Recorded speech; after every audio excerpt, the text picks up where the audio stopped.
Hi everyone, क्या हाल चाल? सब ठीक ठाक।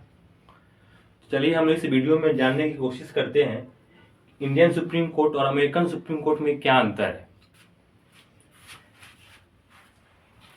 इंडियन सुप्रीम कोर्ट की हम बात करें तो इसका जो ओरिजिनल जुरिडिक्शंस है, मूल क्षेत्राधिकार मूल क्षेत्राधिकार जो इंडियन सुप्रीम कोर्ट का जो है, यह कन्फाइंड टू फेडरल केसेस है। लेकिन अगर हम लोग अमेरिका की बात करें तो वहाँ के सुप्रीम कोर्ट जो ओरिजिनल जुरिडिक्शन जो confined not only to federal cases but also to naval forces, ambassadors, foreign agents. कहने का मतलब कि हम लोग समझते हैं कि ओरिजिनल जुरिडिक्शन कहते किसको है।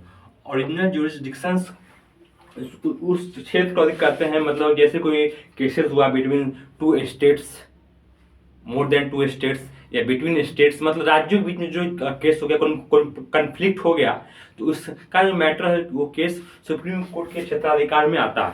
उसको कहते हैं ओरिजिनल जुरिस्डिक्शंस। कहने का मतलब वो केवल फेडरल मामलों में, यानी कि जो सरकार के बीच में जो फेडरल सरकारें हैं, जो राज्य स्तरीय सरकारें हैं, उसके बीच में दो राज्यों के बीच में कॉन्फ्लिक्ट हुआ, वो केवल सरकार मतलब गवर्नमेंट बेसिस पर ही तक सीमित है। लेकिन अगर हम अमेरिकन सुप्रीम कोर्ट की बात करें तो उसमें नेवल फोर्स पर भी वो कानून बना सकता है, फॉरेन एजेंट्स पर मतलब कानून नहीं, मतलब कि उस पर उसका जुरिस्डिक्शन है, मतलब उसको उस क्षेत्र में वो मामले केस को देख सकता है। कोई गलत हुआ, कोई कन्फ्लिक्ट हुआ, कुछ भी हुआ तो एम्बेसडर का कुछ कन्फ्लिक्ट को देख सकता है, फॉरेन एजेंट्स के कन्फ्लिक्ट को देख सकता है, मतलब कोई विदेशी एजेंट्स है, को होता है एजेंट सब, उसको उस मामले में कोई चीज केस फाइल हुआ है, फिर कोई कन्फ्लिक्ट हुआ तो उसको देख सकता है। लेकिन इंडियन में क्या था, only confined to federal cases. लेकिन अमेरिका के केस में it's not only confined to federal cases, it's also confined to naval, ambassador, foreign agents etcetera.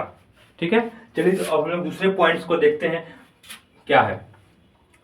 Indian supreme court में का जो अपीलिएट जुरिडिक्शंस है वो कवर्स करता है constitutional, civil and criminal matters. कहने का मतलब कि इसका जो अपीलिएट जुरिडिक्शन है, मतलब अपीलीय क्षेत्राधिकार जो है वो सिविल, क्रिमिनल और कॉन्स्टिट्यूशनल तीनों मैटर्स को कवर करता है। लेकिन अगर हम लोग अमेरिका का बात करें तो इसका जुरिडिक्शन केवल कहां तक कन्फाइंड है, इसका jurisdiction only to constitutional matter, मतलब कि सिर्फ संवैधानिक मुद्दे पर ही उस पर उसका जुरिडिक्शन है। बात समझ में आ रहा है? अपील मतलब इसमें क्या हो गया, इसमें संवैधानिक भी है, सिविल भी है और क्रिमिनल मैटर भी है, तीनों आ सकता है। लेकिन इसमें क्या है, कॉन्स्टिट्यूशनल मैटर्स पर ही सिर्फ उसको जुरिडिक्शन प्राप्त है।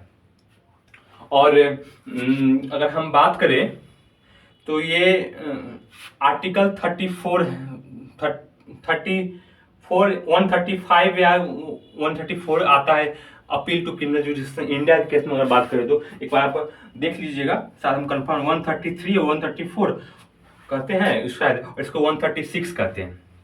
आर्टिकल मतलब कि जो संविधान में दिया गया है, एक बार आप देख लीजिएगा, ठीक है। शायद हम कंफर्म नहीं है, लेकिन 134 या 5 है, ऐसे ही एक बार आप देख लीजिएगा, ठीक है। हम लोग अगला पॉइंट पे बढ़ते हैं। It has power to appellate by special leave. यहाँ पे हम लोग क्या बात किए थे, इसमें सिर्फ कॉन्स्टिट्यूशनल मैटर है, और इसमें सिर्फ कॉन्स्टिट्यूशनल मैटर पर ही, और इसमें कॉन्स्टिट्यूशनल, सिविल और क्रिमिनल तीनों मैटर पर भी है। और एक और एपिलिएट का मतलब एपील जुडिक्शन का एक पार्ट आता है, उसको स्पेशल लीव बोलते हैं, यानी कहने आर्टिकल 136 में हमारे संविधान में वर्णन है इसका। इस एपिलिएट जुडिक्शन जो है, इसमें स्पेशल लीव के मायने से हम लोग कोई भी लोअर कोर्ट्स के मामले में इंटरफियर कर सकते, अपील कर सकते, उसके स्पेशल लीव्स को हम लोग अगेंस्ट रिवर्स कर सकते हैं। तो यही चीज एपीलेट जुडिक्शन जो भारतीय संविधान में सुप्रीम कोर्ट को दिया है। लेकिन ऐसा कोई स्पेशल लीव का केस अमेरिकन सुप्रीम कोर्ट के पास नहीं है, नॉट। इसके पास है, याद रखना है, यहाँ पे स्पेशल लीव का केस इसके पास दिया गया है और इसके पास नहीं है। इसके पास कोई ऐसा पावर नहीं है, याद रखना है। क्या याद रखना है, इसके पास कोई ऐसा स्पेशल लीव का सुप्रीम कोर्ट के पास नहीं है, और इसके पास है। और क्या है, इट हैज एडवाइजरी जुरिडिक्शंस। यह हमारे संविधान में आर्टिकल 143 में वर्णन है। इसके एडवाइजरी जुरिडिक्शन से सुप्रीम कोर्ट मतलब सलाहकार क्षेत्राधिकार, मतलब सलाह के बेसिस पे इस मामले में अगर हम बात करें, जो कुछ हमारा प्रेसिडेंट है वो सुप्रीम कोर्ट से पूछ सकता है, किसी मामले को एडवाइस मांग सकता है, कोई भी मामले पर सुप्रीम कोर्ट उससे एडवाइस मांग सकता है। लेकिन ऐसा कोई मतलब कि अमेरिकन सुप्रीम कोर्ट मतलब ऐसा कोई एग्जैक्ट जुडिक्शंस नहीं है। मतलब कि कहें तो अगर जैसे कोई भी ऐसा चीज है जो प्री कॉन्स्टिट्यूशनल ट्रीटी हो चुका है तो उसके मामले में पूछ सकता है, और इस पर सुप्रीम कोर्ट का जो रिप्लाई आएगा ये प्राइम मिनिस्टर पर बाइंडिंग नहीं है, और यह कोई जुडिशियल प्रोनाउंसमेंट नहीं है। अगर मान लो कि राष्ट्रपति जो है सुप्रीम कोर्ट से कोई सलाह मांगा, सलाह पूछा, एडवाइजरी जुडिशंस का यूज करके पूछा कि ये इस मामले में कुछ क्वेश्चन पूछा, कुछ सब्सटेंशियल क्वेश्चन ऑफ लॉ हो सकता है, या फिर कोई प्री कॉन्स्टिट्यूशनल ट्रीटी के बारे में पूछ सकता है, तो दोनों के केस में सुप्रीम कोर्ट अगर प्रेसिडेंट अगर सब्सटेंशियल क्वेश्चन ऑफ लॉ के बारे में पूछता है कि वो बढ़ रहा है, राइजिंग हो रहा है, तो सुप्रीम कोर्ट उसका जवाब दे भी सकता है, नहीं भी दे सकता है। लेकिन अगर कोई प्री कॉन्स्टिट्यूशनल ट्रीटी के बारे में अगर पूछे, मतलब कि अगर पूर्व में जो संविधान में ट्रीटी हो चुका है, समझौता हो चुका है, तो उसके बारे में सुप्रीम कोर्ट को रिप्लाई देना, एडवाइस देना जरूरी हो जाता है, और वो कंपलसरी है, और उसको मानना या ना मानना वो अंततः प्रेसिडेंट पर डिपेंड करता है, माने या नहीं माने, वो बाइंडिंग नहीं है। और जो सुप्रीम कोर्ट बोला वो जुडिशियल प्रोनाउंसमेंट नहीं, मतलब जुडिशियल न्यायिक उद्घोषणा नहीं है। बात समझ रहे हैं क्या कहना चाह रहे हैं? कहने का मतलब ये है, एडवाइजरी जुडिक्शन ये है कि अगर प्रेसिडेंट कोई सवाल पूछता है, दो तरह का सवाल पूछ सकता है, सब्सटेंशियल क्वेश्चन ऑफ लॉ, दूसरा प्री कॉन्स्टिट्यूशनल ट्रीटी के बारे में पूछ सकता है। अगर सब्सटेंशियल क्वेश्चन लॉ के बारे में सवाल पूछेगा, सुप्रीम कोर्ट बाइंडिंग नहीं कि उसका जवाब दे, अगर दे तो ठीक है, नहीं दे तो भी चलेगा। लेकिन अगर प्री कॉन्स्टिट्यूशनल ट्रीटी के बारे में अगर पूछा जाए तो उसके मामले में उसको देना जरूरी है, रिप्लाई और एडवाइस देना जरूरी है, और यह इसका मानना है ना मानना राष्ट्रपति पर निर्भर करता है। और ये जो रिप्लाई देगा यह जुडिशियल प्रोनाउंसमेंट, क्या होता है, उद्घोषणा, उद्घोषणा क्या होता है, प्रोनाउंसमेंट, वो नहीं होगा। जुडिशियल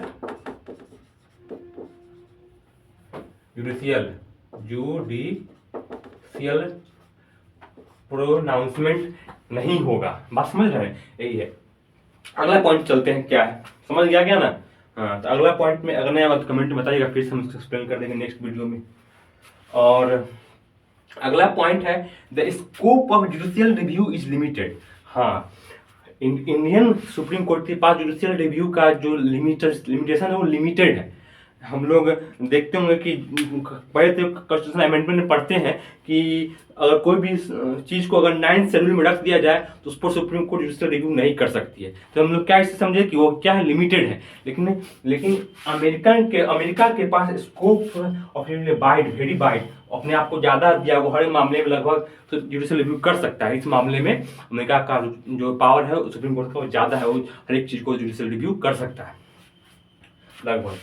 तो ये हो गया, यहाँ पे लिमिटेड है। तो बताया कि 9th शेड्यूल में रखने की कोई भी चीज़, अगर 9th शेड्यूल में रख देंगे कोई एक्ट या कोई चीज़, तो उस पर सुप्रीम कोर्ट जुडिशियल रिव्यू नहीं कर सकता है। ये हो गया। और नेक्स्ट पॉइंट क्या है, इट डिफेंड्स मतलब रक्षा करता है the rights of citizens to the procedure established by law. हम लोगों ने सोर्सेस के बारे में पढ़ा था, दो तरह का लॉ था, procedure established by law, due process of law.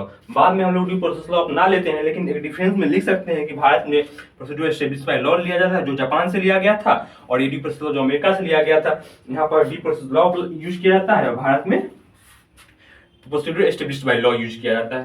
समझ गए?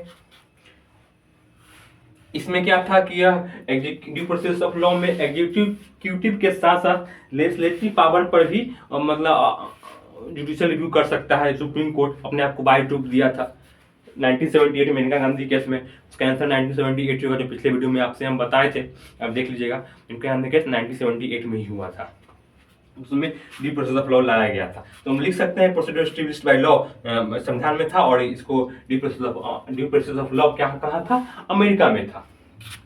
नेक्स्ट पॉइंट देखते हैं, it has power to control high courts due to integrated judicial system. हाँ, यहाँ पे एक वर्ड है इंटीग्रेटेड जुडिशियल सिस्टम। इसका मतलब क्या हुआ, इंटीग्रेटेड जुडिशियल सिस्टम का मतलब हुआ कि कोई जो भारतीय न्याय जो विधि है जो है आ रहा है वो नीचे से ऊपर तक एक गति में है। हाई कोर्ट, सुप्रीम कोर्ट, उससे subordinate court, high court, supreme court, but वो चीज़ क्या है, जैसे रिलेटेड है। कहने का मतलब अगर कोई भी व्यक्ति अगर केस फाइल करे हाई कोर्ट में तो सुप्रीम कोर्ट भी जा सकता है। मतलब इंटीग्रेटेड, सुप्रीम कोर्ट अगर चाहे तो हाई कोर्ट के फैसला को अदी कर सकता है। मतलब इंटीग्रेटेड है, इंटीरियर के टाइप में जुड़ा हुआ है, समझ रहे हैं ना। लेकिन यहाँ पे क्या है, डबल जुडिशियल सिस्टम्स, यानी स्टेट्स में जुडिशियल सिस्टम्स अलग और सेंटर में जुडिशियल सिस्टम अलग। तो इसमें इंटीग्रेटेड होने के कारण सुप्रीम कोर्ट का हाई कोर्ट पर कंट्रोल है। सुप्रीम कोर्ट अगर चाहे तो हाई कोर्ट के फैसला को बदल सकता है, रद्द कर सकता है, उसका केस अपने आप ले सकता है, मतलब पूरा कंट्रोल अपने पास रखता है। लेकिन अमेरिका में ऐसा नहीं, अमेरिका में दोनों अलग है, क्योंकि डबल जुडिशियल सिस्टम, वहाँ पर डबल जुडिशियल सिस्टम है, राज्य की अलग है और सेंटर की अलग है, समझ रहे हैं ना।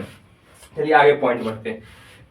आगे पॉइंट क्या है, it's jurisdictions and power can be enlarge by parliament. हमारा जो सुप्रीम कोर्ट का पावर है, पार्लियामेंट में एक्ट बना के कोशिश करके वो उनको इनलार्ज किया जा सकता है। लेकिन वहाँ का सुप्रीम कोर्ट का जुडिक्शन और पावर जो है लिमिटेड है कॉन्स्टिट्यूशन के द्वारा। कॉन्स्टिट्यूशन जो है वही पावर होगा, कोई मतलब अमेंडमेंट करके नहीं किया जा सकता है। तो ये सारी बिंदु से लगभग 8 बिंदु है, और कुछ हो सकता है तो तोड़ कर तो मेन नहीं है।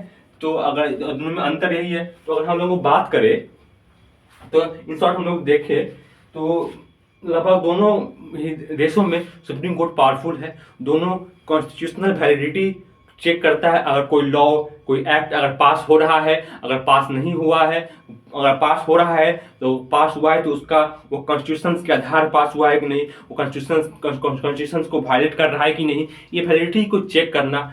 अगर वैलिडिटी चेक किया, अगर वो गलत है, उसके अनुसार नहीं है, उसको नल एंड वॉइड कर देगा। दोनों देश के पास दोनों देश के पास सुप्रीम पावर है। आशा करते हैं कि आपको ये वीडियो समझ में आया होगा। तो लगभग ये पॉइंट क्लियर हो गया होगा। मैंने सोचा कि ये बना तो ऐसा वीडियो तो बना दिया, तो इसीलिए ठीक है, नोट करना हो तो नोट कर लीजिए, और कोई शिकायत हो तो कृपया कमेंट करके बताएं, सुधारने की कोशिश करेंगे। तब तक के लिए जय हिंद, thank you friends, bye bye.